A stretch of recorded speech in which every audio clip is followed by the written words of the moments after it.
ఒక్కరైనా నా కోసం బాధపడ్డారా? నా కోసం ఆలోచించారా? కనీసం విడిపించడానికైనా ప్రయత్నం చేశారా? లేదు, నన్ను గాలికి వదిలేశారు. నువ్వు చేసిన పనికి నిన్ను సన్మానించి పల్లకిలో ఊరంతా తిప్పుతారనుకున్నావా? మావయ్య గారు, దయచేసి బావగారిని ఏమీ అనకండి.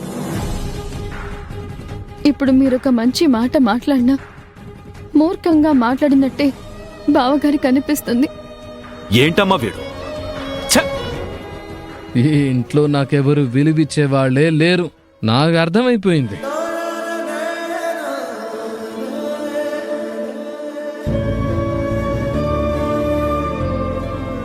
అరే శ్రీగారా, ఉద్యోగం చేయాలి, ఇంట్లో వాళ్లకు అండగా నిలబడాలని అనుకున్నావే, మరి ఉద్యోగంలో జాయిన్ అయ్యావా? లేదే. నువ్వు ఉద్యోగం చేయకపోతే, నీకు డబ్బు సంపాదన లేకపోతే నిన్ను ఒక ఎదవలాగే చూస్తారు. నువ్వు ఎదవలాగే బతుకు. ఏం మాటలు రాజు అవి? నువ్వు ఇలా మాట్లాడతావని నేను అస్సలు ఊహించలేదు. మరి ఇంకెలా మాట్లాడాలి? ఇప్పటికైనా కళ్ళు తెరుచుకో.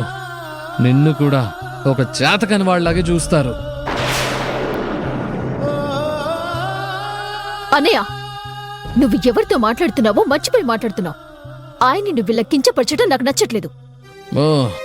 అవునులే, నిజాలు మాట్లాడితే ఇలా నిప్పులాగే కాలుతాయి.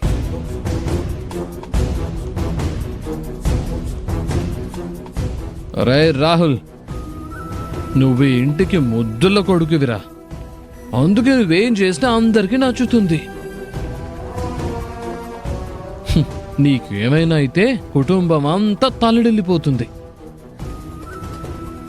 అందుకేరా నీకు కూడా గర్వం తలకెక్కింది. అందుకే కదా ఈ అన్నయ్యకి సమస్య ఉందని తెలిసినా కూడా పరిగెత్తుకుంటూ రాలేకపోయావు. అది కాదన్నయ్య, మేం విడిపించాలని అనుకున్నాం, కానీ ఈలోపే ఆ కనిష్క విడిపించింది.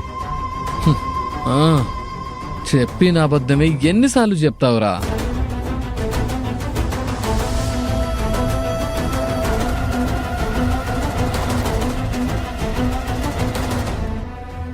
ఏమమ్మా వీరవనిత, ఇదంతా నీ వల్లే వచ్చింది.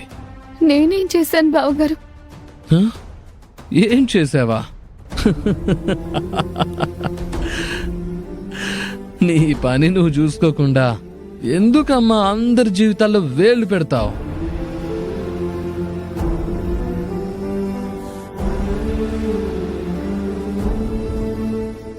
అసలు ఆ కనిష్క జోలికి ఎందుకు వెళ్ళావు? అసలు అలాంటి దేవత మీదే కేసు పెడతావా? అలాంటి గొప్ప అమ్మాయి తప్పు చేసిందా నిందలేస్తావా?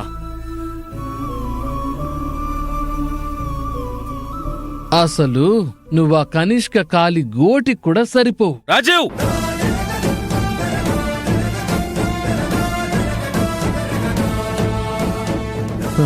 అలాంటిది నువ్వు ఆ కనిష్క మీదే యుద్ధం చేయడానికి కాలు దువ్వుతావా? ఆకాశం మీద ఉమ్మేస్తే అది నీ మీదే పడుతుంది.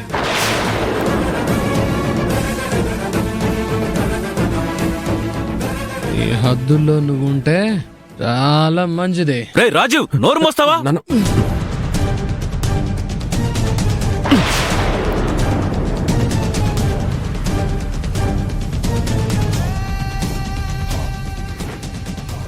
ఏంటి నాన్న ఇది?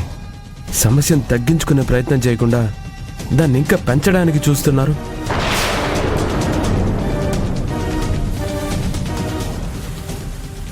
అన్నయ్య తాగిన మైకంలో మాట్లాడుతున్నాడు. అనవసరంగా అన్నయ్యని తప్పు పట్టకండి. అన్నయ్యని శిక్షించడానికి చూడకండి. అబ్బాబాబాబా, తనేదో వెనకేసుకొస్తున్నట్టు నాటకాలు ఆడుతున్నావు కదరా రాహుల్.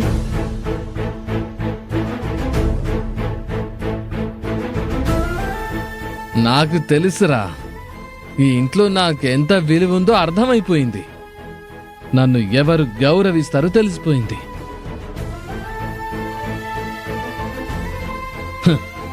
ఇంకా నా ముందు నాటకాలు ఆడాలని చూడకండి. అవ్వకండి. రేయ్, అన్నయ్య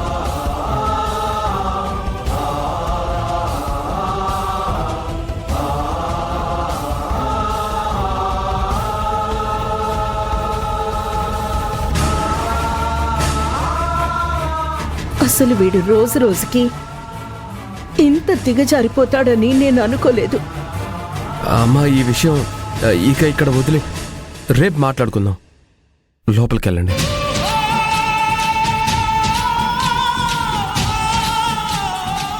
ముందు నువ్వు పోరా.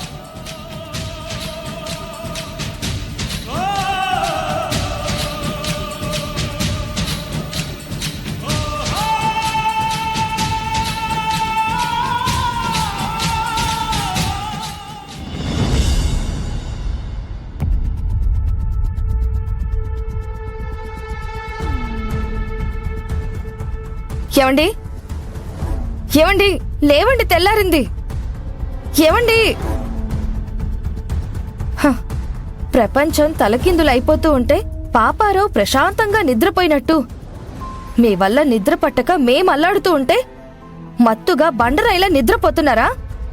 లేవండి మహాప్రభో. ఏవండి లేవండి. ఏవండి ఏవండి మిమ్మల్ని లేవండి. ఏవండి అందర్నీ అన్నన్ని మాటలనేసి ఇప్పుడు ఎంత ప్రశాంతంగా పడుకున్నాడో.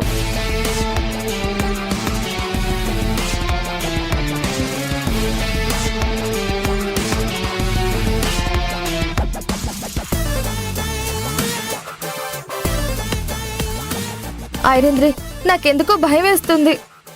మీ ఆయన అందరినీ కంగారు పెట్టే రకమని, కృంగిపోయేలా చేసే రకమని రాత్రే అర్థమైంది కదా. అసలు అన్నయ్య ఇంత దారుణంగా ప్రవర్తిస్తాడని నేను కల్లో కూడా అనుకోలేదు. అదంతా అన్నయ్యలో ఉన్న మందు మాట్లాడించిందక్క. అన్నయ్యని తప్పుగా అనుకోకండి. అన్నన్ని మాటలనేసి ఇప్పుడు తప్పుగా తీసుకోవద్దు అంటే ఎలా రాహుల్?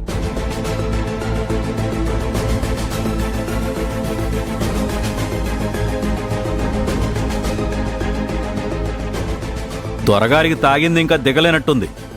కుంభకర్ణుడిలా మహా దజ్జాగా నిద్రపోతున్నాడు. ఛే!